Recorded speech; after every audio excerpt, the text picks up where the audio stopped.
moço do profeta Eliseu vivia em dias difíceis em que os inimigos estavam à porta para atacá-los.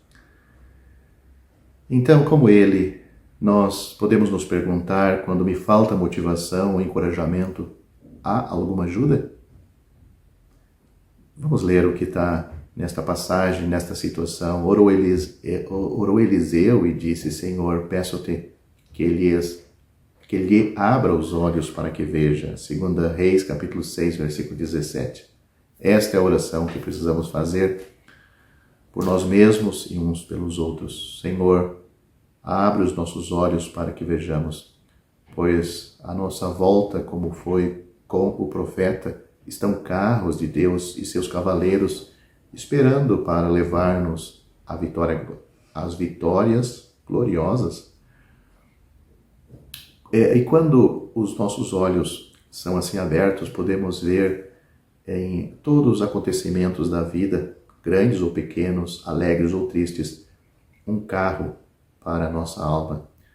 Tudo que nos vem pode tornar-se um carro se o tratarmos como tal.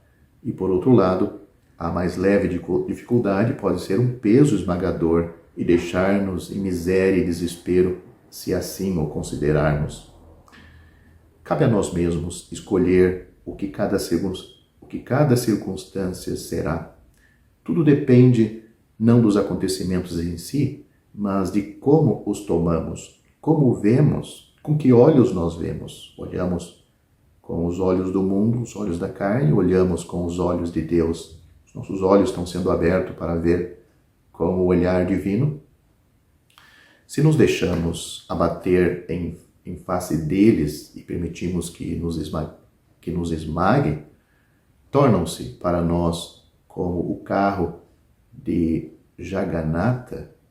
Jagannatha era um ídolo adorado na Índia, que eles transportavam o ídolo do Deus, e debaixo do qual os fiéis se lançavam como alto sacrifício. Mas se subimos neles como um carro de vitória e o fazemos carregar-nos para diante, para o alto em triunfo, tornam-se para nós os carros de Deus. O Senhor não pode fazer muito com o crente abatido. Por isso o inimigo procura sempre levar o povo do Senhor ao desespero e ao sentimento de que nada podemos fazer pela nossa situação ou pela situação da igreja. Alguém já disse que um exército desanimado vai para a batalha com a certeza da derrota.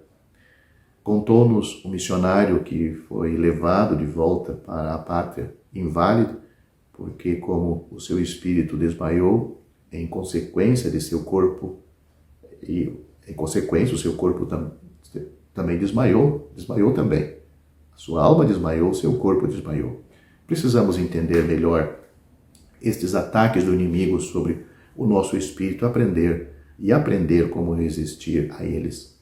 Se o inimigo não consegue deslocar-nos da nossa posição, então procura consumir-nos por um cerco prolongado, para que, por fim, pelo total abatimento que vem sobre nós, emudeça o nosso grito de vitória. As imagens de escultura de seus deuses queimarás a fogo. A prata e o ouro que estão sobre elas não cobiçarás, nem os tomarás para ti, para que não te enlaces neles, pois abominação é ao Senhor teu Deus. Não porás, pois, abominação em tua casa, para que não sejas anátema, assim como elas, de todo a detestarás e de todo a abominarás, porque anátema é. Deuteronômio capítulo 7, versículo 25 e 26. Este versículo de Deuteronômio, o Senhor está dizendo que muitas vezes nós trazemos para a nossa vida, para os nossos lares, coisas que o Senhor já amaldiçoou, coisas que são malditas, são do mundo. E nós, muitas vezes, não sabemos o porquê, depois de alguns meses, anos, estamos em tanta fraqueza, tanto desânimo. mas a semente já foi plantada há alguns meses e alguns anos por nós mesmos ou por nossa permissão. Talvez não foi nós, mas nós permitimos que outros à nossa volta, ou permitimos que isto tenha chegado bem perto de nós em nossas vidas, quando nós poderíamos ter evitado. Então, esse versículo, ou estes 2 versículos, deste capítulo de Deuteronômio 7, está nos ensinando que podemos evitar sermos amaldiçoados com aquilo que Deus já amaldiçoou, naquilo que Deus não tem prazer. Portanto,